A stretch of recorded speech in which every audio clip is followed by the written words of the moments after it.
समय पहले की बात है। एक छोटे से गांव में एक गरीब किसान रहता था जिसका नाम रामू था।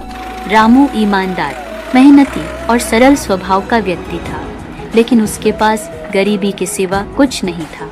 उसकी पत्नी सीता भी मेहनती थी और उनके 2 छोटे बच्चे थे जो अभी स्कूल जाते थे।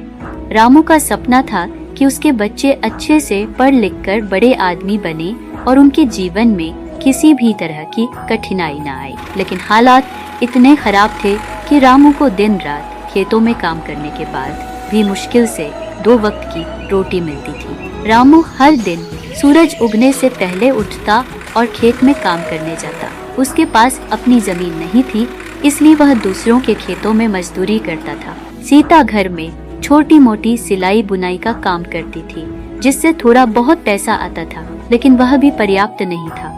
गरीब होने के बावजूद रामू और सीता ने कभी किसी के सामने हाथ नहीं फैलाए और अपने बच्चों की परवरिश अच्छे से करने की कोशिश की। एक दिन गांव में एक प्रसिद्ध साधु महाराज का आगमन हुआ। साधु महाराज जो भी आशीर्वाद देते थे वह अवश्य पूरा होता था। गांव के सभी लोग उनके दर्शन करने और आशीर्वाद लेने के लिए दौड़े। रामू ने भी सोचा कि वह साधु महाराज से अपनी परेशानी के बारे में बात करेगा और उनसे कोई मार्गदर्शन प्राप्त करेगा। जब रामू साधु महाराज के पास पहुंचा तो उसने नम्रता से कहा, महाराज, मैं एक गरीब किसान हूँ। मैं दिन रात मेहनत करता हूँ, फिर भी मेरी स्थिति नहीं बदल रही है। क्या मेरे भाग्य में गरीबी ही लिखी है? क्या मैं कभी इस गरीबी से बाहर नहीं निकल सकता? साधु महाराज ने रामू की आंखों में झांकते हुए कहा, बेटा, भाग्य का लिखा कोई नहीं मिटा सकता, लेकिन मेहनत का फल अवश्य मिलता है। तुम्हारा भाग्य तभी बदल सकता है जब तुम खुद उस बदलाव के लिए पूरी तरह से तैयार हो। ईश्वर पर विश्वास रखो और अपने काम में ईमानदारी से लगे रहो। समय आने पर तुम्हें इसका फल जरूर मिलेगा। रामू को साधु महाराज की बातों से थोड़ी उम्मीद मिलेगा। साधु महाराज ने रामू को एक खास आशीर्वाद दिया और कहा, एक दिन तुम्हारी मेहनत का फल तुम्हें मिलेगा, लेकिन याद रखना, धैर्य और निष्ठा तुम्हारे सबसे बड़े साथी हैं। इसके बाद रामू ने और भी मेहनत से काम करना शुरू कर दिया।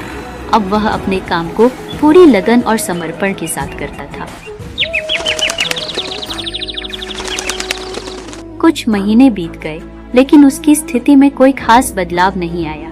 हालांकि अब रामू के मन में यह विश्वास था कि मेहनत का फल जरूर मिलेगा, बस समय का इंतजार करना है। उसकी मेहनत के प्रति निष्ठा और भी बढ़ गई थी। एक दिन गांव में एक बड़ा समारोह आयोजित हुआ, जिसमें दूर दूर से लोग आए थे। समारोह में एक बड़े जमींदार का भी आगमन हुआ, जो अपने लिए एक नया खेत मैनेजर ढूंढ रहा था। जमींदार के पास गांव में काफी जमीनें थी, लेकिन उनकी देखभाल करने के लिए उसे एक ईमानदार और मेहनती व्यक्ति की जरूरत थी। गांव वालों ने जमींदार को रामू का नाम सुझाया। जमींदार ने रामू से मिलने का फैसला किया और उसे अपने घर बुलाया। जब रामू जमींदार से मिला तो उसकी ईमानदारी और विनम्रता ने जमींदार को बहुत प्रभावित किया। जमींदार ने रामू से कहा, मैंने सुना है कि तुम बहुत मेहनती और ईमानदार व्यक्ति हो। मैं चाहता हूँ कि तुम मेरे खेतों की देखभाल करो। बदले में मैं तुम्हें अच्छी तनख्वाह दूंगा और तुम्हारे रहने के लिए एक अच्छा घर भी दूंगा। रामू के लिए यह किसी चमत्कार से कम नहीं था। उसने धन्यवाद देते हुए जमींदार का प्रस्ताव स्वीकार कर लिया। अब रामू के पास एक स्थिर आय थी और उसका परिवार पहले से कहीं बेहतर स्थिति में आ गया था। उसके बच्चे अब अच्छी शिक्षा प्राप्त कर रहे थे और सीता भी बहुत खुश थी। समय बीतता गया और रामू जमींदार के खेतों की बहुत अच्छे से देखभाल करता रहा। उसकी मेहनत और ईमानदारी की चर्चा अब पूरे गांव में होने लगी थी। एक दिन अचानक जमींदार की तबीयत खराब हो गई।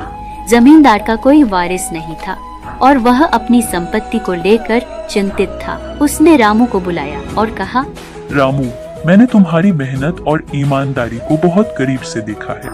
मेरी इच्छा है कि मेरी संपत्ति की देखभाल तुम करो। मैं जानता हूँ कि तुम इसे सही तरीके से संभालोगे।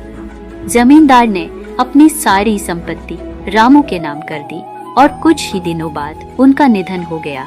अब रामू के पास जमींदार की सारी संपत्ति थी। वह गांव का सबसे संपन्न व्यक्ति बन चुका था। लेकिन रामू ने कभी अपनी विनम्रता और ईमानदारी को नहीं छोड़ा।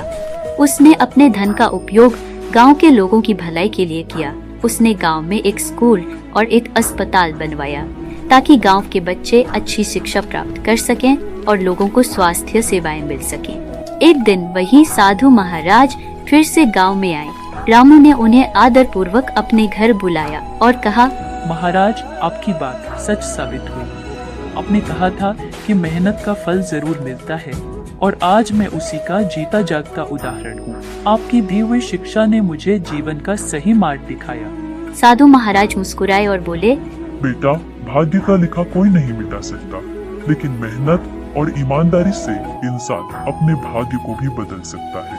तुमने अपनी निष्ठा और धैर्य से यह साबित कर दिया है। ईश्वर हमेशा तुम्हारे साथ है और अब तुम्हारा कर्तव्य है कि तुम इस समृद्धि का उपयोग दूसरों की भलाई के लिए करो। रामू ने साधु महाराज की बातों को अपने जीवन का ध्येय बना लिया। उसने अपनी संपत्ति का एक बड़ा हिस्सा गांव के विकास और गरीबों की मदद के लिए समर्पित कर दिया।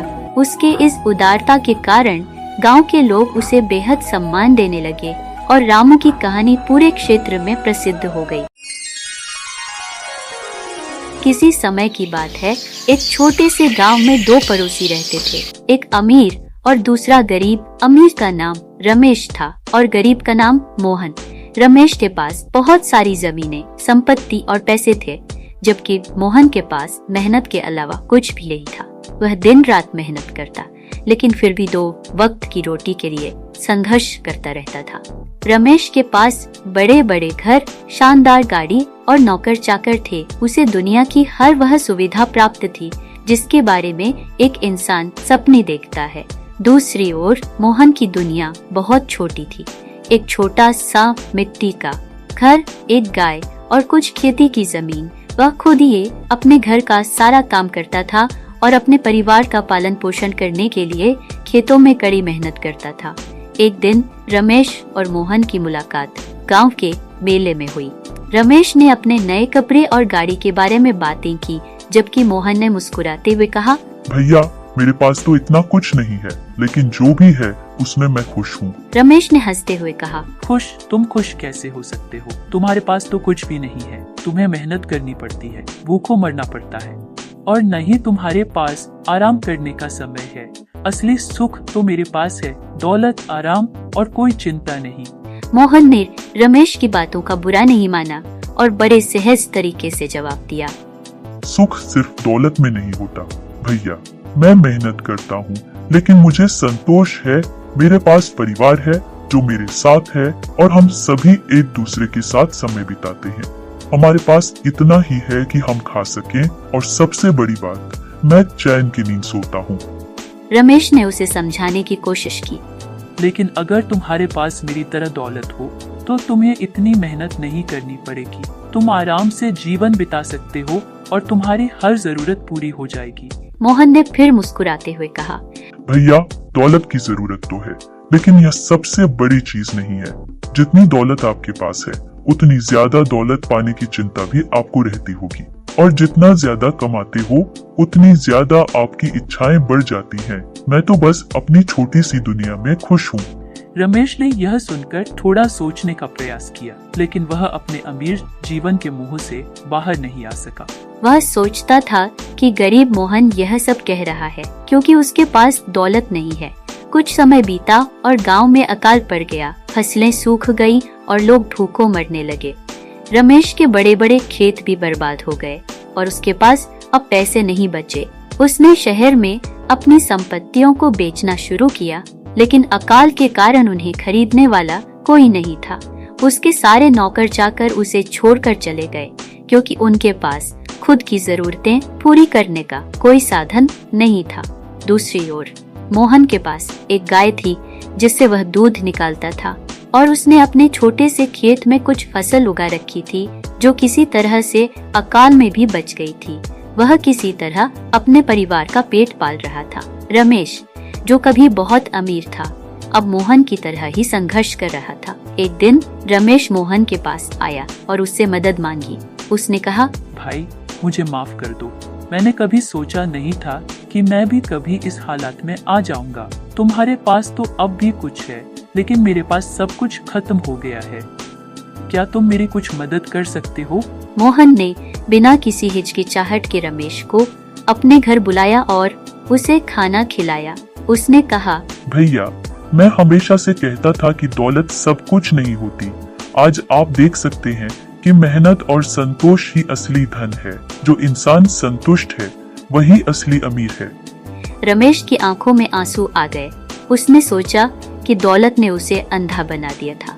वह अपने जीवन की सारी चिंताओं में खो गया था। अब उसे समझ में आया कि सच्चा सुख उन छोटी छोटी चीजों में है जो पैसे से नहीं खरीदी जा सकती, जैसे परिवार, मेहनत की इज्जत और दूसरों के प्रति दया।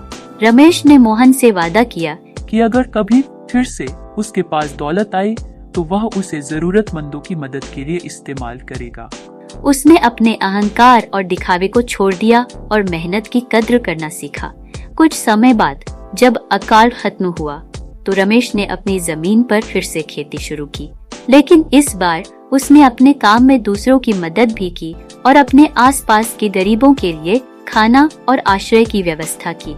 अब वह केवल अपनी दौलत में नहीं बल्कि लोगों की मदद करने में भी खुशी पाने लगा था।